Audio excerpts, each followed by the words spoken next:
Welcome back to Sushma Says. During the last season, we discussed several methodologies of communication. I would like you to join me for season 2, which will cover poetries from various legends.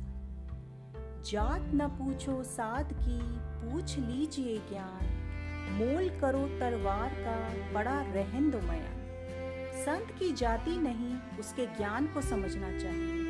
जिस प्रकार तलवार का मूल्य होता है और मयान का नहीं। Yes, let's begin with Sant Kabir Das Ji.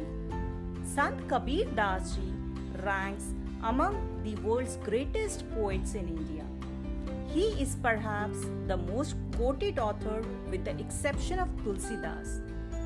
He lived perhaps during 1440 to 1518. He had enormous influence on Indian philosophy and on Hindi poetry. His birth and death are surrounded by legends. He grew up in a Muslim weaver family, but some says he was really son of a Brahmin widow who was adopted by a childless couple. When he died, his Hindu and Muslim followers started fighting about the last rites.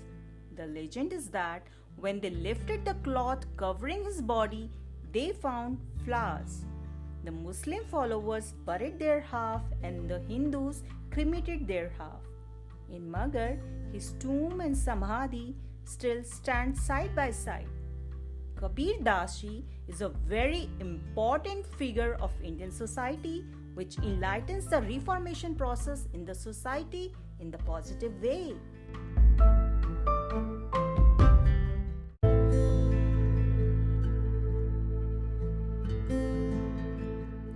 Let's study deeper A Song of Kabir. A Song of Kabir is a 1915 book consisting of 100 poems of Kabir Das Ji. His poems are translated to English by Rabindranath Tagore.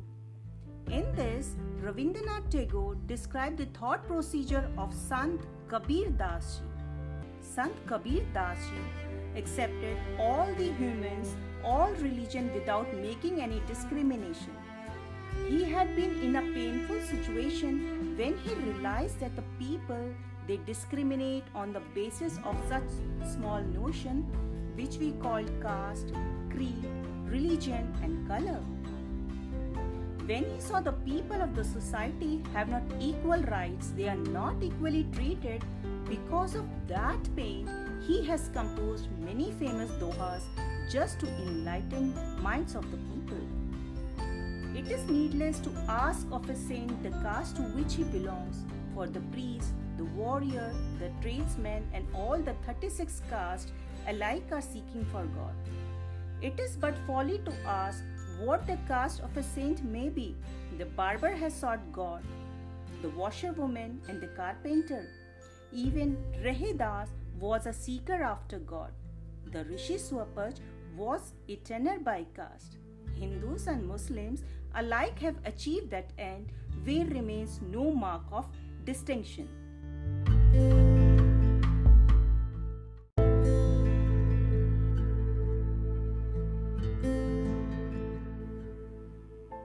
In this poem, the poet feels that it is meaningless to ask the Sant his religion. God has no limitation, no boundaries for any specific ethnicity.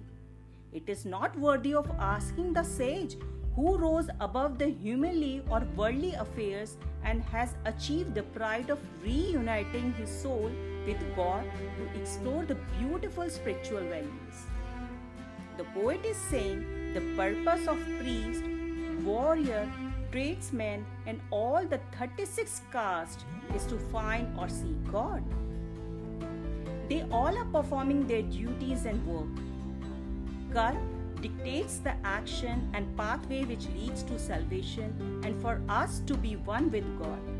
Whether it's a priest, warrior, tradesman or all the 36 castes, everyone in the community seeks God and to attain salvation.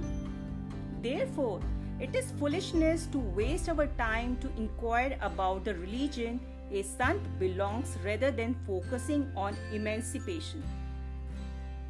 Every community member has their own search for wisdom and enlightenment throughout the life. Be it a carpenter who designs new shapes and structure from inanimate objects, no matter what skill they possess or how rich or poor they are, but their life's ultimate goal is to find God. Even Sant Rahidas was a seeker. He belonged to a low caste and was a true seeker to have devoted his life to God. Similar example is of Rishi Swapaj, who was a tanner by religion, but still he has devotion for God.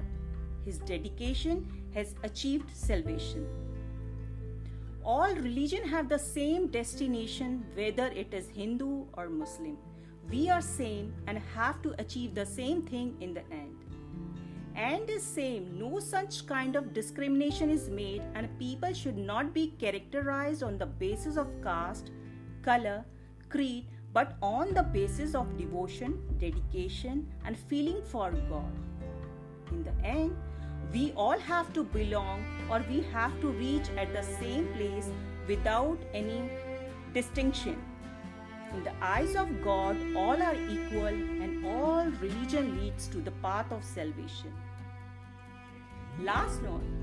Basically, this poem has broken down the boundaries of casteism and all social evils. He has tried to enlighten the minds who has locked their thoughts. We all are searching for the same end and same place, no matter which family we belong.